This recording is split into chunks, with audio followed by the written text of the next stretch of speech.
우리 함께 9절인데 앞에 화면도 있으니까요. 함께 말씀 함께 합독하도록 하겠습니다. 시작.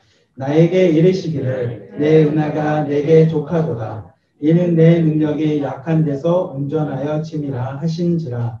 그러므로 도리어 크게 기뻐함으로 나의 여러 약한 것들에 대하여 자랑하리니 이는 그리스도의 능력이 내게 머물게 하려 함이라. 그러므로 내가 그리스도를 위하여 약한 것들과 능욕과 궁핍과 박해와 공고를 기뻐하노니 이는 내가 약한 그때의 강함이라. 아멘. 제가 설교를 이렇게 저희가 미리 본문을 서로 목회자분들이 다 목사님들이 받으시거든요. 그래서 저는 설교를 한 2주 전부터 좀 준비하는 스타일인데 어제 MT를 갔다 와서 지금 눈이 왜 이렇게 뿌연지 모르겠어요. 그래서 원고가 잘 눈에 안 들어와서 혹시 여러분 제가 말이 꼬이거나 뭐 하면 육체적인 한계 연약함이구나 라고 여러분들이 이해해 주셨습니다. 오늘 제 설교는 자랑입니다. 자랑. 그래서 제목은 당신은 저의 자랑입니다. 우리 옆 사람에게 한 번만 해볼까요? 자, 옆 사람의 눈을 바라보면서 한번 해봅시다. 당신은 저의 자랑입니다. 당신은 저의 자랑입니다. 네. 그래서 개인적인 생각은 이 이미지처럼 네, 이 이미지처럼 동네방네 자랑인 우리 성도님들을 많이 동네방네 자랑질하고 다녔으면 참 좋겠습니다. 오늘 본문은 이 자랑과 연관되는데 이 고린도후서의 핵심 중에 하나가 있는데 그 핵심 중에 하나가 뭐냐면 논쟁이라는 겁니다. 논쟁. 그러니까 고린도후서 여러분이 말씀을 읽어보면 사도 바울이 약간 격해 있어요. 그리고 약간 억울함을 갖고 있어요. 여러분 세상에 살면서 제일 힘든 것 중에 하나가 뭐냐면 억울함입니다. 나는 그렇게 하지 않았는데 누군가가 그렇게 얘기하는 것을 내가 알게 되었을 때 정말로 많이 힘들어요. 그래서 살다가 부부지간에도 힘든 게 뭐냐면 억울함이에요. 예를 들어서 뭐 나는 이거 한 번밖에 안 먹었는데 너는 맨날 먹니? 그러면 너무 억울해. 어린 우리 자녀들은 열심히 공부하다가 잠깐 나와서 TV 봤는데 엄마가 너는 맨날 TV만 보더라. 그러니 그 맨날 일반화시키는 그거에서 오는 그 억울함들이 우리에게 항상 쌓이는 것처럼 이 억울함이라는 게 많은데 사도 바울이 딱 지금 고린도서에 그런 겁니다. 그래서 그 억울함 안에서 논쟁을 합니다. 이 논쟁이라는 단어를 여러분이 사전을 찾아보면 이렇게 표현되어 있어요. 서로 다른 견해를 가진 사람들이 말이나 글로 옳고 그름을 따지며 다투는 것. 이게 논쟁이라는 겁니다. 그러면 이 단어에서 있는 것처럼 고린도후서에는 논쟁과 관련돼서 두 가지의 중요한 게 있는데 뭐냐면 첫 번째는 대상이 존재한다는 거예요. 즉 논쟁을 하고 있는 당사자들끼리 지금 충돌을 하고 있는데 그 대상은 누구냐면 여기 아래 있는 것처럼 사도 바울과 거짓 사도들 사이에 논쟁이 벌어지고 있어요. 어떻게 보면 우리가 고린도후서가 우리가 말씀으로써 은혜를 받을 수 있는 건 거짓 사도들을 거짓 사도들과 대항을 해서 그들에게 있어서 변증을 하는 거, 변론. 복음은 이런 거야. 너희들이 전한 게 잘못됐어라고 고린도 교회들에게 거짓 사도들에 빠지지 마시고 진짜 복음이 이겁니다. 그 때문에 우리한테는 고린도서가 참 은혜가 되는데 실제로 고린도서에 있는 성경의 상황으로 들어가 보면 지금 논쟁을 하고 있어요. 사도 바울. 어느 정도 논쟁을 하면 저는 이렇게 묵상을 하면서 느끼는 건 사도 바울의 입에 거품 물고 막 싸우고 싶을 정도로 절대 이것만큼 내가 포기할 수 없어. 이것만큼 질 수 없어라고 하는 복음을 위해서 거짓 사도들과 싸우고 있는 모습이거든요. 그러면 첫 번째가 대상이 있다면 두 번째는 뭐냐면 어떤 논쟁 거리가 있어요. 다른 말로 하면 논쟁이 하는 주제들이 등장합니다. 그 주제는 뭐냐면 사도 바울이 성경에서 이렇게 표현합니다. 예수 복음과 거짓 사도들이 전하는 다른 복음입니다. 다른 예수 복음이라고 하는 이 두 가지의 논쟁거리가 지금 고린도 후서 안에는 계속적으로 존재하고 있습니다. 이 논쟁거리들을 잘 보면 사도 바울의 입장에서 보면 그리고 우리의 입장에서 지금 오늘 고린도후서를 보면 이 논쟁거리가 되나? 왜냐하면 사도 바울이라고 한 위대한 하나님의 선지자였고 또 고린도 교회를 세웠던 그 하나님의 사도의 말을 들으면 되지 왜 거짓 사도들에 빠졌지라고 우리는 너무나 쉽게 얘기하지만 당시에 고린도 성도들에게 있어서는 이 거짓 사도들에 대한 판단이 생각보다 쉽지 않았던 것입니다. 왜냐하면 고린도서를 쭉 읽어보면 이들이 어떤 모습이었냐면 이들은 육체적으로 유대인들이었어요. 그러니까 어떻게 보면 고린도 교회라는 것은 뭐 여러분들이 우리가 계속적으로 얘기했지만 이 유대인들 중심으로 있던 사람들이 쭉 흩어져서 갔던 곳이 아니라 흔히 말하면 헬라 지역에 있었던 점점 유럽에 가까워지는 이 헬라 지역에 있었던 곳이 고린도라고 하는 항구 도시였기 때문에 이들의 입장에서 예수 그리스도의 복음을 듣고 나니 어떤 현상이 나오냐면 유대인들은 우리보다 훨씬 더 잘 알지 유대인들의 말이라면 훨씬 더 믿을만해 라고 하는 그들 안에 존재하는 것이 있었어요. 그래서 이들은 육체적으로 나는 유대인입니다. 그러면 일단 먹고 들어가는 거예요. 마치 우리 나라의 역사로 본다든지 뭐 보면 미국에서 오신 선교사님이나 미국에서 오신 분이 나는 미국 교회에서 왔습니다. 그러면 저분의 말이 더 맞겠지라고 우리가 가질 수밖에 없는 것처럼 고린도 성도들의 입장에서는 이 나는 유대인입니다라는 말이 엄청난 영향을 줬습니다. 그리고 이들은 뭐라고 하냐면 저는 이 예루살렘 여러분 예루살렘 아시죠? 그 예루살렘의 사도들과 연관된 사람입니다. 그러니까 사람들이 그렇습니까? 예루살렘에서 오셨습니까? 이렇게 볼 수밖에 없었어요. 그러니까 그들은 뭐냐면 나는 유대인이고 예루살렘에 있는 사도들 즉 예수님이 이 땅에 오셔서 복음을 전파하시고 다시 부활해서 승천하셨을 때 그 모든 과정들에 함께 있었던 그 사도들과 연관된 사람입니다. 라고 하는 이 전통성이 사람들에게 있어서 큰 매력을 주기 시작했어요. 저들은 진짜 전통성이 있겠구나. 저들은 우리랑 좀 다르겠네. 라고 하는 부분이 있었어요. 거기다가 이들이 무엇을 얘기했냐면 우리는 은사가 있습니다. 여러분 우리 보십시오. 우리는 방언을 합니다. 우리는 예언도 하고요. 우리는 병도 고치고 이런 능력들 행합니다. 그러니까 사람들이 더 예언이 말하면 뿅 가게 됐어요. 그리고 그들이 가서 이야기합니다. 그래서 우리는 사도성을 가졌습니다.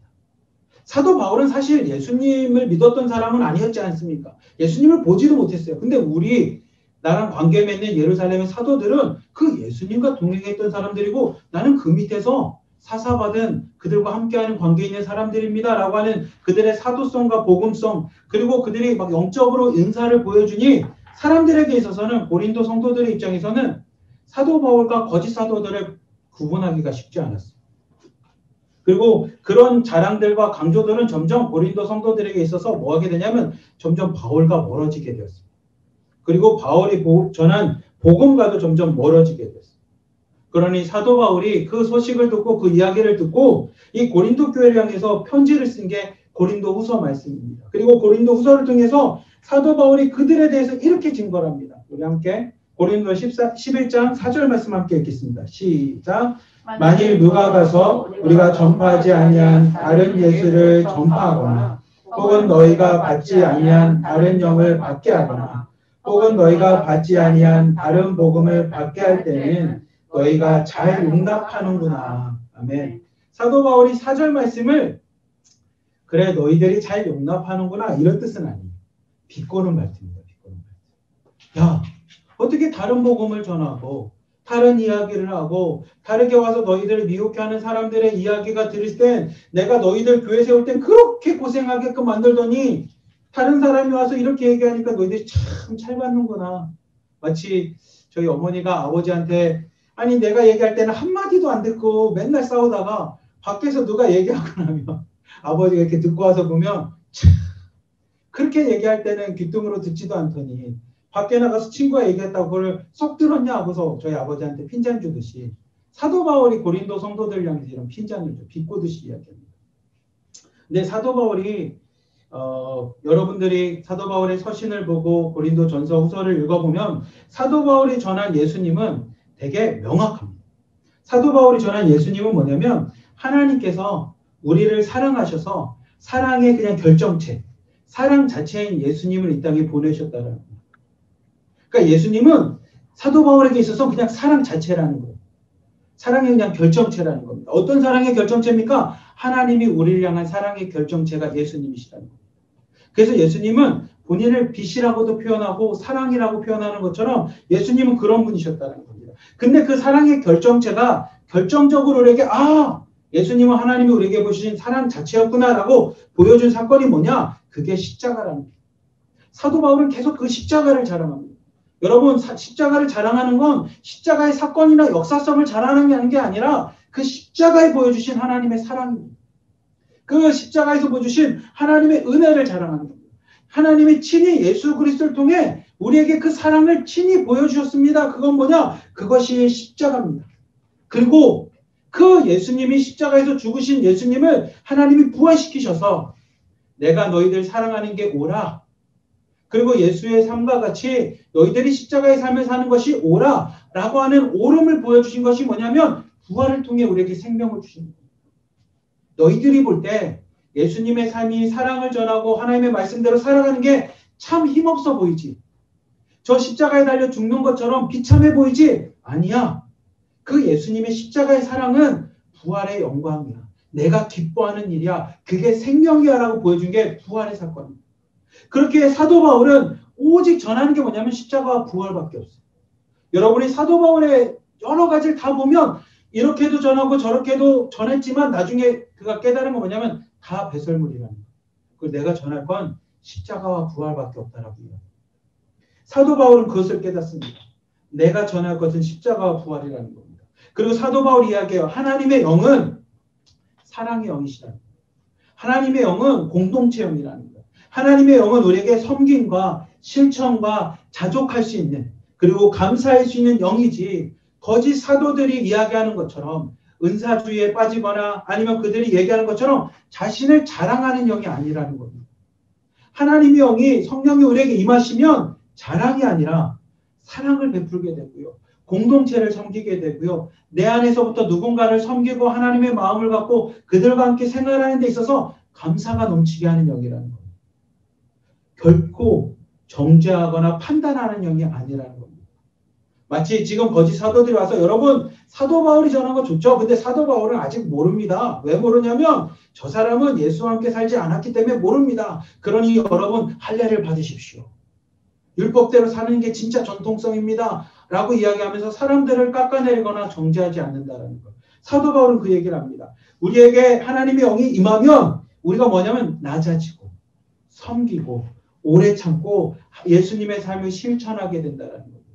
여러분 아시지 않습니까? 고린도전서 13장의 말씀을 읽어보면 그래서 사도 바울에 있어서 중요한 건 뭐냐? 그래서 사랑입니다. 하나님의 영이 임하면 우리에겐 사랑입니다. 라는 증거랍니다. 그리고 사도 바울은 로마서와 갈라디아서를 통해서 이런 이야기를 합니다. 우리는 죽을 수밖에 없는 존재입니다. 죽을 수밖에 없는 존재라는 걸 좀 쉽게 풀었으면 뭐냐면 우리는 하나님 없이는 살 수 없는 존재입니다. 우리가 하나님 없이도 살 수 있다라고 이야기하는 건 다 거짓입니다. 우리에게 생명이신 영생이신 영원하신 하나님 우리 가운데 거하지 않고는 우리는 뭐냐? 다 죽을 수밖에 없는 존재입니다. 내가 율법으로 완벽했잖아요. 내가 이런 것도 했었잖아요. 근데 내가 살아보니 거기엔 생명이 없습니다. 오직 사는 건 뭐냐? 내 안에 예수 그리스도가 사는 것입니다. 그래서 우리는 뭐냐? 다 죽을 수밖에 없는 존재입니다. 그런 우리를 위해 예수님이 십자가를 치셨습니다. 그리고 부활하셔서 우리에게 생명, 하나님에 대한 천국에 대한 소망을 주셨습니다. 근데 그건 내가 의롭기 때문이 아닙니다. 여러분 착각하지 마십시오. 하나님을 믿기에 예수 그리스도를 영접했기 때문에 내가 의로워졌냐? 아니라는 거예요. 사도 바울은 계속 얘기합니다. 내가 하나님을 믿고 예수님을 믿었다고 해서 의로운 존재가 됐다라고 생각하는 건 다 거짓이라는 거예요. 우리는 뭐냐? 죄인입니다. 어느 정도 죄인입니까? 날마다 죽을 수밖에 없는 죄인입니다. 내가 어제 그렇게 은혜 받았고 하나님의 결심했고 뭐 했지만 오늘 또다시 나는 육체 가운데 또 싸웁니다. 내 안에 두 영이 싸웁니다. 나는 뭐냐? 날마다 죽을 수밖에 없습니다. 근데 그런 우리를 예수님이 십자가를 지심으로 뭐 했냐? 의롭다라고 우리를 여겨주셨습니다. 마치 뭐랑 똑같냐면 여러분이 구약 말씀을 읽어보면 율법에 이런 게 있습니다. 대속죄일 되면 대제사장이 모든 이스라엘 백성을 대표해서 어린 양을 잡습니다. 흠이 없고 먼 양을 잡아서 그 피를 율법판에다 뿌립니다. 그러면 그 율법을 보고 있었던 스랍과 같은 천사들이 율법 어긴 사람 죽이려고 하거든요. 근데 피가 그걸 덮어버려요. 다른 말로 하면 우리에게 주어진 율법과 말씀들을 피가 덮어주는 거예요. 마치 뭐냐면 예수님이 십자가에 죽으심으로 그 피가 우리를 뭐냐면 덮어줬다는 거. 그래서 그 예수님의 피이 뭐냐? 우리에게 보혈이라는 거예요. 그래서 하나님이 우리를 뭐냐면 너 죄인인 거 내가 알아. 우리도 부끄럽잖아요. 내가 예수님 믿었지만 죄인인 거 우리도 알잖아요. 하나님 없이 살아갈 때도 있고 뱀의 유혹처럼 하나님처럼 내가 되고 싶을 때도 있고 근데 예수 그리스도의 보혈이 우리를 덮고 계시다는 거예요. 그러니 하나님이 이렇게 얘기하는 거예요. 너 죄인인 거 알지만 내가 너를 보는 게 아니라 내 독생자인 예수 그리스도의 피를 보고 너를 의롭다고 여겨줄게. 그렇기 때문에 우리의 구원은 뭐냐? 은혜라는 겁니다. 우리가 행위가 깨끗해지거나 우리가 의로운 사람이 되었다면 우리가 구원의 주체가 되죠. 왜냐하면 난 의로웠으니까. 근데 성경은 그렇게 얘기하잖아요. 아니야. 우리가 구원받는 건 은혜야. 왜냐하면 넌 여전히 죄인이지만 내 아들 독생자인 예수 그리스도의 보혈이 우리를 덮고 계셨을 때 하나님 우리에게 말씀하시는 거예요. 그 십자가의 보혈의 능력을 내가 보겠다는 거예요. 그 피를 보겠다는 거예요. 그래서 우리를 뭐냐면 의롭다고 불러주시는 거예요. 의로운 존재가 되는 게 아니라 의롭다고 불러주시는 겁니다. 그래서 그걸 칭의라고 하는 겁니다. 그리고 그 칭의가 있기 때문에 우리는 뭐냐? 은혜 가운데서 구원받는 거예요. 그 은혜 안에서 구원받는 거예요. 내 행위로 구원받을 수 없다는 거예요. 사도 바울은 이 복음을 이야기합니다. 그렇기 때문에 율법이 아니라는 거예요. 율법이 아니고 오직 뭐냐? 예수 그리스도의 십자가와 부활이라는 겁니다. 하나 목양교회 성도 여러분 꼭 기억하십시오. 사도 바울이 이야기하는 것처럼 내가 의로워진 게 아니라 우리는 여전히 그 은혜를 그래서 우리 마틴 루터가 뭐라고 했냐면 오직 구원은 오직 은혜로 오직 믿음으로 오직 말씀으로만 구원받는 것처럼 우리의 행위나 우리의 노력이 아니라는 겁니다. 사도 바울도 그 얘기하는 거예요. 그래서 나는 날마다 죽겠습니다. 그리고 이제 뭐 하겠냐? 내 안에 계신 예수 그리스도와 함께 살겠습니다. 갈라디아서 2장 20절을 묵상하면서 여러분 가운데 그 고백이 있었으면 좋겠습니다. 사도 바울은 그 얘기를 하고 있는 거예요. 그렇기에 우리는 은혜로 구원받는 거지 내가 그런 존재가 아니기에 나는 자랑할 게 없다라는 겁니다. 수많은 거짓 사도들이 자랑할 때 사도 바울이 얘기하니까 그 자랑할 게 하나도 없고 우리가 자랑할 건 오직 십자가와 부활밖에 없다라는 겁니다. 그것이 복음이라는 겁니다. 그거 외에 다 이야기하는 건 다 다른 복음이라는 겁니다. 다 거짓 사도들이라는 겁니다. 예수님 또한 요한복음 15장에서 이런 얘기를 하세요. 뭐라고 했냐면 나는 포도나무입니다. 예수님께서 비유로 말씀해 주거든. 나는 포도나무야. 제자들에게 나는 포도나무야. 너희들은 뭐냐? 너희들은 가지야. 내 아버지 하나님은 누구시냐? 농부셔. 그러면 가지는 어떻게 하는 겁니까? 가지의 목적은 단순해. 가지의 목적은 뭐냐? 열매 맺는 거예요. 여러분 혹시 포도나무 가지 보셨나요? 포도나무 가지만큼 쓸모가 없는 게 저는 처음 봤어요. 제가 대학 때 농활 갔다가 포도나무 그 접붙이는 거 이렇게 접붙이는 게 아니죠. 이렇게 여러 개 있으면 그 중에 이렇게 잘라요. 왜냐하면 그래야지 이게 토실한 게 되고 토실토실한 거는 이게 봉지를 씌워놔요. 이제 그걸 하러 갔는데 진짜 포도나무가 한 요 정도 높이였던 것 같아요. 그러니 이거 작업하려면 이렇게 작업해야 돼서 허리가 너무 아플 정도로. 근데 그 가지를 보면 포도나무 가지가 이렇게 약간 칡농불처럼 이렇게 약간 이렇게 꽈 있는데 이걸 가지고 조각상을 만들기도 그렇고 뭘 만들기도 그렇고 쓸모가 없는 거예요. 그래서 예수님의 비유가 왜 포도나무인지가 확 와닿는 게 뭐냐면 포도나무 가지가 할 수 있는 건 딱 하나밖에 없어요. 뭘까요? 열매 맺는 거예요. 포도 열매 맺는 거예요. 그래서 예수님께서 그 비유를 하시는 거예요. 나는 포도나무고 너희들은 가지야. 근데 가지가 나무에 붙어 있어야 뭐하냐? 열매를 맺는 거야. 그러면 붙어있지 않은 가지는 어떡합니까? 그 열매를 맺지 못하니 내 아버지 농부 와서 다 잘라서 밖에 버려. 그러면 마르고 불태우고 그냥 썩어지는 존재가 되는 거야 라고 이야기해요. 근데 예수님께서 요한복음 15장에 이야기하는 거의 핵심은 뭐냐면 여러분 한 번쯤 생각해 본다면 포도나무 가지의 삶의 핵심과 목적이 무엇일까요? 생각해 보면 우리는 포도 열매를 맺는 거라고 생각합니다. 근데 예수님은 요한복음 15장에 그렇게 얘기하지 않아요. 뭐라고 얘기하냐면 포도나무 가지가 열매를 맺는 건 그냥 나무에 붙어 있으면 되는 거야 라는 거예요. 한 번쯤 잘 생각했으면 좋겠는데 예수님께서 요한복음 15장을 통해서 우리에게 전해주는 핵심은 뭐냐면 포도나무 가지가 포도나무에 붙어 있으면 열매는 맺는 거라는 거예요. 좀 어려운 말로 하면 독립변수는 가지가 붙었냐 안 붙었냐고 결과물은 그 독립변수에 따라 그냥 따라오는 종속변수라는 거예요. 붙어 있으면 열매를 맺는 거고 붙어 있지 않으면 열매를 못 맺는 거야. 이게 끝이라는 거예요. 그러면 포도나무 가지가 핵심으로 가져야 될 삶의 목적은 뭐냐면 열매가 아니라는 겁니다. 뭐가 핵심이냐? 가지에 붙어 있는 게 핵심이라는 겁니다. 많은 사람들이 크리스찬으로 하나님을 믿는 기독교인을 살면서 삶의 목적을 뭘로 봤냐면 천국에 대한 소망을 갖습니다. 나는 죽어서 천국 갈 겁니다. 그러니까 이단들이 와서 물어봐요. 당신 지금은 천국 갈 수 있습니까? 그럼 왠지 흔들려. 분명히 갈 수 있다고 믿고는 있는데 내 말로 고백하자니 좀 맞나? 왜냐면 나는 나를 부끄러운 내 모습을 아니까. 근데 성경은 우리에게 이야기하는 거예요. 뭐냐면 천국은 네 안에 예수님이 살아있으면, 네가 예수 안에 살아있으면 천국은 자연히 오는 거예요. 마치 나뭇가지가 나무에 붙어있으면 포도가 열려지는 건 자연스러운 일입니다. 가지가 나는 포도가 열릴까 말까 고민하는 삶이 아니라는 거예요. 요한복음 15장에서 우리에게 전하는 복음의 핵심은 너희들이 내 안에 거하냐가 중요하다는 거예요. 그러니 많은 기독교인들이, 한국교인들이 천국 얘기할 때마다 막 흔들려. 막 내 마음에서부터 만나 틀렸나 막 이렇게. 근데 성경이 우리에게 뭐라고 말하냐면 너 천국에 갈 수 있어가 아니라 지금 네 안에 내가 살아있냐라는 거예요. 너는 내 안에서 살아가고 있냐라는 거야. 좀 더 쉽게 말하면 너 진짜 하나님 믿어? 너 진짜 예수님 믿어? 이게 핵심 포인트라는 거예요. 사도 바울은 그 얘기를 하고 있어요. 그래서 사도 바울이 전한 서신들을 쭉 보면 여러분 천국 가기 위해서 열심히 사십시오라는 게 없어요. 뭐냐면 예수와 함께 사십시오. 나 또한 예수와 함께 죽고 예수와 함께 사는 것처럼 여러분도 예수 안에 사십시오라는 겁니다.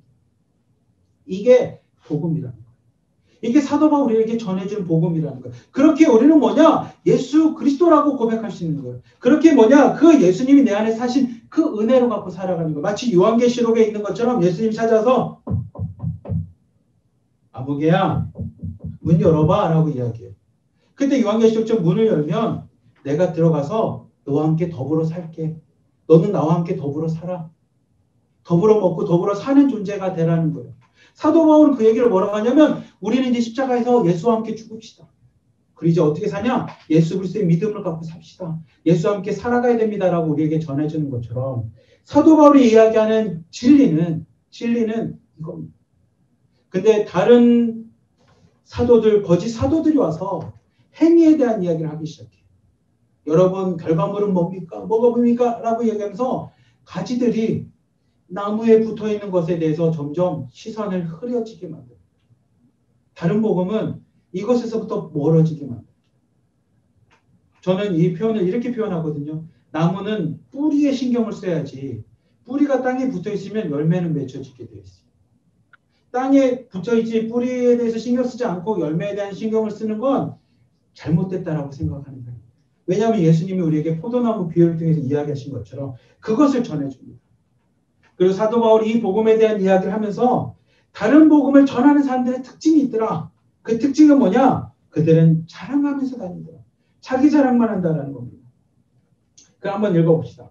고린도서 10장 17절부터 18절입니다. 함께 읽겠습니다. 시작. 자랑하는 자는 주 안에서 자랑할지니라. 옳다 인정함을 받은 자는 자기를 칭찬하는 자가 아니요 오직 주께서 칭찬하는 자입니다. 아멘. 이 거짓 사도들, 다른 복음을 전하는 사람들의 특징을 보더니 자랑하는 사람들이잖아요. 자랑하면서. 근데 이 자랑이라는 것을 좀 생각해 보면 스스로 인정받고 싶어 하는 거예요. 근데 그 인정이라는 단어가 좀 더 발전하면 뭐가 되냐면 나는 너희들과 달라.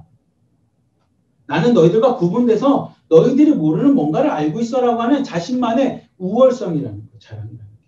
사도 바울은 그것을 봅니다. 그래서 그 거짓 산주들을 향해서 사도 바울의 입장에서 막 화가 나서 그들과 싸웁니다. 그리고 고린도 성도들을 이야기합니다. 그 자랑하는 것을 꼭 참으라는 겁니다. 자랑은 그런 게 아니야. 너희들한테 자랑했던 그 세상적인 모든 것들은 다 아무것도 아니야. 자랑은 오직 뭐냐? 주님께만 칭찬받는 거야. 주님 앞에 내가 이랬습니다라고 하는 칭찬이지 사람과 사람 사이에 자랑하는 게 아니야 라고 이야기합니다. 그래서 자랑에 대해서 주의할 것을 이야기했던 그 사도 바울이 갑자기 이렇게 적다가 사도 바울의 마음이 바뀌었는지 뭔지 모르지만 갑자기 본인을 자랑하기 시작해요. 야 진짜 자랑은 뭐냐면 이라고 본인이 자랑하는데 그 자랑은 실질적으로 우리에게 교훈을 주는 자랑이었습니다. 사도 바울이 자신을 어떻게 자랑하는지 우리 고린도서 11장 22절부터 33절까지 말씀 함께 읽겠습니다. 시작. 그들이 히브리인이냐 나도 그러하며 그들이 이스라엘이냐 나도 그러하며 그들이 아브라함의 후손이냐 나도 그러하며 그들이 그리스도의 일꾼이냐 정신없는 말을 하거니와 나는 더욱 그러하도다. 내가 수고를 넘치도록 하고 옥에 갇히기도 많이 하고 매도 수없이 맞고 여러 번 죽을 뻔하였으니 유대인들에게 40에서 하나 감하는 배를 5번 맞았으며 3번 패장으로 맞고 1번 돌로 맞고 3번 파선하고 일주일을 깊은 바다에서 지냈으며 여러 번 여행하면서 강의 위험과 강도의 위험과 동족의 위험과 이방인의 위험과 신의 위험과 광야의 위험과 바다의 위험과 거짓 형제 중에 위험을 당하고 또 수고하며 애쓰고 여러 번 자지 못하고 줄이며 목마르고 여러 번 굶고 춥고 헐벗어 놀아 이 외의 일은 고사하고 아직도 날마다 내 속에는 눌리는 일이 있으니 그 모든 교회를 위하여 염려하는 것이라. 누가 약하면 내가 약하지 아니하며 누가 실족하게 되면 내가 애타지 아니하더냐. 내가 부득불 자랑할진대 내가 약한 것을 자랑하리라. 주 예수 아버지의 영원히 찬송할 하나님이 내가 거짓말 아니하는 것을 아시느니라. 다메섹에서 아라다 왕의 고관이 나를 잡으려고 다메섹 성을 지켰으나 나는 광주리를 타고 길 창문으로 성벽을 내려가 그 선에서 벗어나노라. 아멘.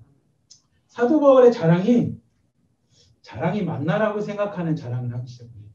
노란색은 그래도 그 거짓 사도들이 이야기하는 것처럼 나도 그래. 너희들한테 말은 하지 않았지만 나는 사실 이거 더해. 왜냐하면 내 신분은 더 그래. 근데 사도 바울은 이걸 자랑하지 않습니다. 그 아래를 자랑해요. 내가 수고했던 거, 감옥에 갇혔던 거, 매 맞았던 거, 여러 번 죽을 뻔했던 거, 40에 하나 감하는 배. 왜 40에서 하나 감하는지 아십니까? 40대 맞으면 죽을까 봐 한 대를 감하는 거예요. 죽기 직전까지 맞았다라는 겁니다. 그걸 5번이나 맞았고 태장을 3번이나 맞았고 도로로도 맞았고 배가 3번이나 파손됐고 일주일 동안 깊은 바다에서도 지냈으며 강의 위험, 강도의 위험, 동족의 위험, 이방인의 위험, 신의 위험, 광야의 위험, 바다 위험, 거짓 형제들 중에 위험을 당했고 또 수고하고 애쓰고 자지도 못하고 줄이고 목마르고 여러 번 굶고 춥고 헐벗어. 제가 보니까 자지 못한 거 우리 몇 명이 있네요. 지금 표정 보니까. 그리고 아직도 날마다 내 속에 눌리는 일들이 있다는 거예요. 뭐냐면 아직도 내가 교회를 염려하면서 내가 노심초사하고 있다는 거예요. 내가 약하지 아니하였느냐, 내가 애타지 아니하였느냐. 그런데 내가 자랑할 건 내가 약한 것밖에 자랑할 게 없다는 거예요. 어느 정도냐면 난 광주리 타고 비참하지만 도망갔었어. 여러분들이 성경을 읽어보면 이 사건들이 다 등장합니다. 사도 바울이 이야기하죠. 뭐냐면 31절인 것처럼 우리 말로 하면 뭐냐면 내가 하나님 이름 걸고 맹세할게 라는 거예요. 내가 하나님 앞에 거짓말 아니라는 거 맹세할게 라고 이야기하면서 자신의 연약함에 대해서 이야기합니다. 근데 사도 바울이 왜 이렇게 자신의 자랑을 갖고 했냐? 오직 하나 했다는 거예요. 뭐냐면 복음을 위해. 내가 예수님의 복음을 위해 오직 복음을 위해 이 수많은 고생들을 했다는 거예요. 그리고 하나 더 있다면 뭐냐? 너희 공동체를 위해 교회 공동체를 세우기 위해 나는 고난도 수고도 노고도 그리고 나의 연약함까지도 다 바쳐서 공동체를 사랑했다는 겁니다. 좀 더 쉽게 말하면 사도 바울은 이것을 길게 얘기했지만 딱 한마디로 하면 뭐냐면 고린도 교회 성도 여러분, 여러분이 제 자랑입니다. 내가 고생했던 모든 것들 다 아무것도 아닙니다. 제 자랑은 여러분입니다. 제가 이걸 보면서 목회자인 저도 내 자랑하는 말을 좀 줄이고 사도 바울처럼 내 자신을 성찰하면서 저의 자랑은 우리 성도님들이십니다. 우리 형제 자매님입니다. 아멘. 라고 우리도 고백해야겠다는 생각을 참 하게 되었어요. 사도 바울은 그 얘기를 합니다. 자신이 그렇게 고생하고 수고하고 노력하고 연약함 가운데서도 그 모든 것을 감당할 수 있었던 유일한 길은 뭐냐? 내 자랑이 여러분이기 때문입니다. 고린도 교회 성도 여러분, 여러분이 제 자랑입니다. 내가 한번 자랑해볼까요? 내 자랑은 이런 것 같지만 실제 자랑은 여러분입니다. 내가 그렇게 해서 여러분을 낳았습니다. 내가 그래서 이 공동체를 섬겼습니다라는 겁니다.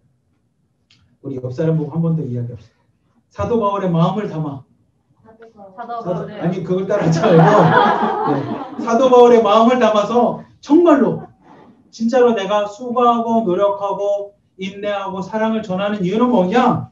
옆 사람이 여러분이 제 자랑이기 때문에 한 번 더 당신은 저의 자랑입니다. 당신은 저의 자랑입니다. 당신은 저의 자랑입니다. 사도 바울은 그 얘기합니다. 고린도 교회 성도들이 저의 자랑입니다.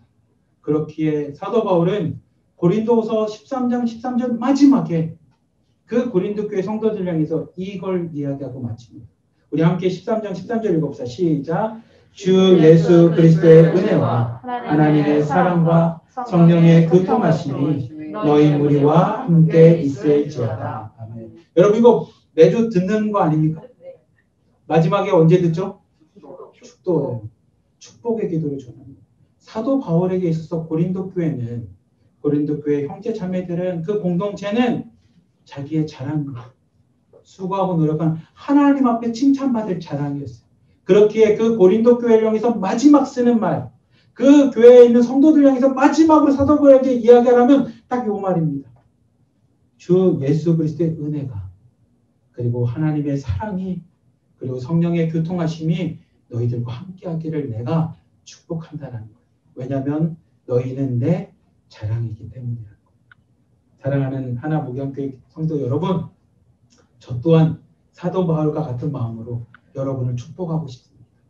주 예수 그리스도의 은혜와 하나님의 사랑과 성령의 교통하심이 우리 하나 목양교회 모든 성도님들 가운데 함께 있기를 주님의 이름으로 축복합니다. 기도하겠습니다. 사랑이 많으신 하나님 아버지 감사합니다.